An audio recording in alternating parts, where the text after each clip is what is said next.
I'll pop a bottle off of ya. Chain swinging, clang clang, and it costs a lot. Bitch, I'm always at the guala, yeah, and you are not badass beat. Keep on going till you hit the spot. Whoa. Assalamualaikum warahmatullahi wabarakatuh. Kami dari kelompok 1 akan mempresentasikan tentang perkembangan pemikiran zaman Yunani Romawi. Adapun kelompok 1 yaitu yang pertama saya sendiri Irfan Ardian, yang kedua teman saya Rahmat Silahuddin, selanjutnya Vika Lestari, selanjutnya itu Pratiwi Junia Putri, yang terakhir yaitu Titin Lestari. Baik, saya akan menjelaskan tentang periode Yunani kuno. Yunani kuno merupakan tempat yang sangat bersejarah yang dimana sebagai sebuah bangsa yang mempunyai peradaban. Menurut Bertrand Russell, di antara semua sejarah, tak ada yang begitu mencengangkan atau begitu sulit diterangkan selain lahirnya peradaban Yunani secara mendadak. Terciptanya dan berkembang berbagai hal penting, misalnya demokrasi, alfabet, filsafat, teater, dan ilmu pengetahuan. Yunani kuno berlangsung dari periode arkaik pada abad 8 sampai 6 sebelum Masehi hingga tahun 146 sebelum Masehi. Ketika Romawi menaklukkan Yunani setelah pertempuran Grinthos, pusat dari periode ini disebut Yunani klasik, yang berlangsung dari abad 5 sampai 4 sebelum Masehi dan diawali oleh keberhasilan Yunani dengan dipimpin oleh kota Athena dan dalam memukul mundur serangan dari Persia. Zaman emas Athena berakhir setelah Sparta mampu mengalahkan Athena dalam perang Peloponnesos, yaitu di tahun 431 sampai 404 tahun sebelum Masehi.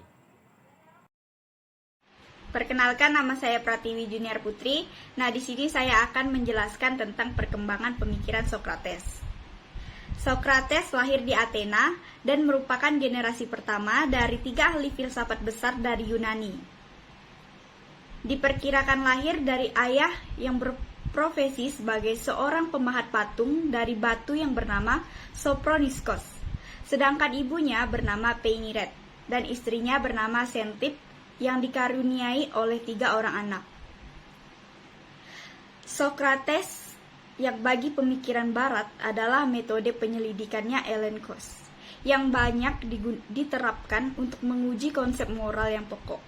Karena itu, Sokrates dikenal sebagai bapak dan sumber etika atau filsafat moral dan juga filsafat secara umum. Filsafat Sokrates mengandung pertanyaan, karena Sokrates sendiri tidak pernah diketahui menuliskan sebuah pikirannya sendiri.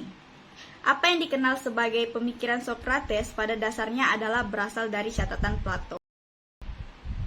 Selanjutnya, pemikiran Sokrates. Pada awalnya didasari motif religius untuk membenarkan suara gaib yang didengar oleh temannya, Oracle Delphi, yang mengatakan bahwa tidak ada orang yang lebih bijak dari Sokrates. Akhirnya Sokrates membenarkan suara gaib tersebut. Cara berfilsafatnya inilah memunculkan rasa sakit hati terhadap Sokrates, yang berujung pada kematian Sokrates melalui peradilan dengan tuduhan merusak generasi muda. Akhirnya Sokrates wafat pada usia 70 tahun dengan meminum racun yang diterimanya dari pengadilan, dengan hasil voting 280 yang mendukung dan 220 yang menolak hukumannya tersebut. Adapun prinsip-prinsip dasar pendidikan menurut Sokrates adalah metode dialektis.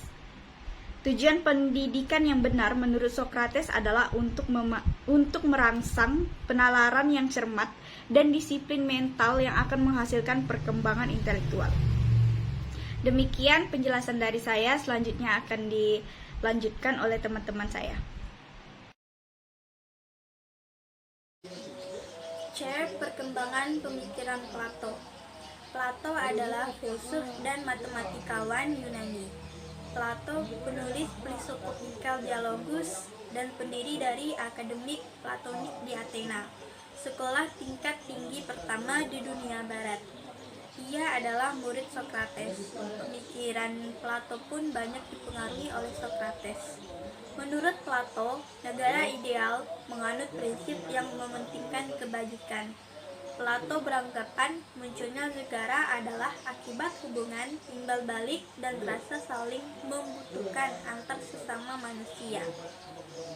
Nah, dari uraian di atas menunjukkan bahwa Plato memandang persoalan permanensi dan perubahan itu dari segi keberadaan manusia.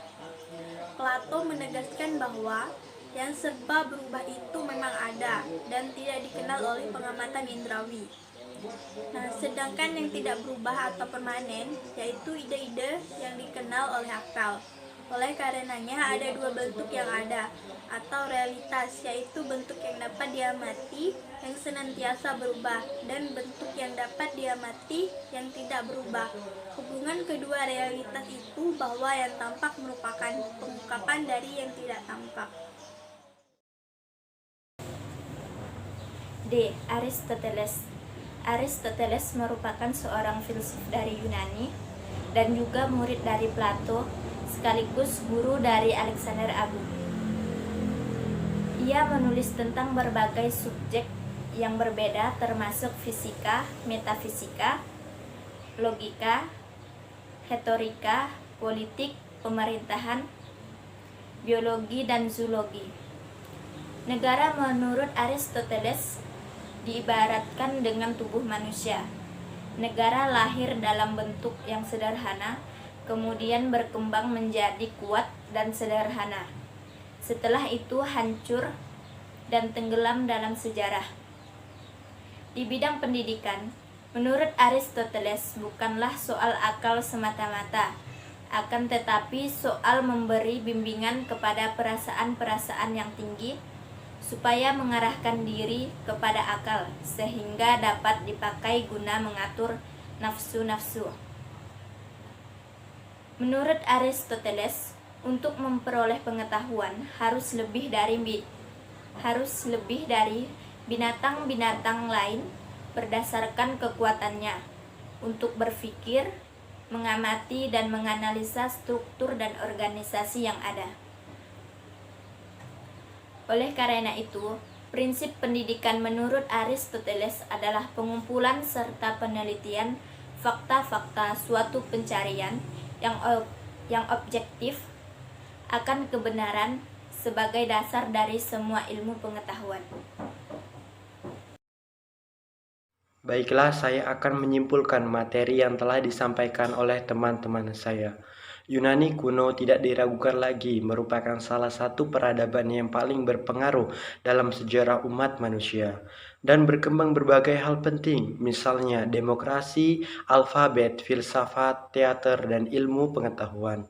Zaman emas Athena berakhir setelah Sparta mampu mengalahkan Athena dalam perang Peloponnesos 431 sampai 404 sebelum Masehi antara Sparta dan Athena. Dalam pemikiran bernegara, menurut Plato adalah city-state, negara yang tidak terlalu luas dan tidak terlalu kecil. Menurut Aristoteles, negara adalah lembaga politik yang paling berdaulat. Bukan berarti lembaga ini tidak memiliki batasan kekuasaan. Dan dalam pemikiran pendidikan, Socrates berpendapat bahwa pendidikan hendaknya dikembangkan dengan dialogis, yang artinya berdiskusi. Sedangkan menurut Plato, tujuan pendidikan adalah untuk menemukan kemampuan-kemampuan ilmiah setiap individu dan melatihnya sehingga ia akan menjadi warga negara yang baik. Dan menurut Aristoteles, agar orang dapat hidup baik, maka ia harus mendapatkan pendidikan. Demikian penjelasan dari kelompok kami. Jika terdapat kata-kata yang kurang berkenan, kami mohon maaf. Wassalamualaikum warahmatullahi wabarakatuh.